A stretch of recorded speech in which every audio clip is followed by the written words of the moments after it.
الحمد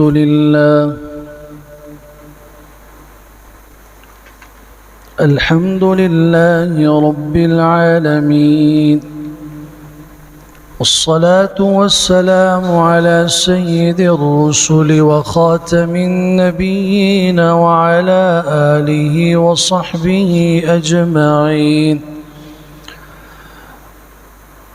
أما بعد، فأعوذ بالله من الشيطان الرجيم. بسم الله الرحمن الرحيم.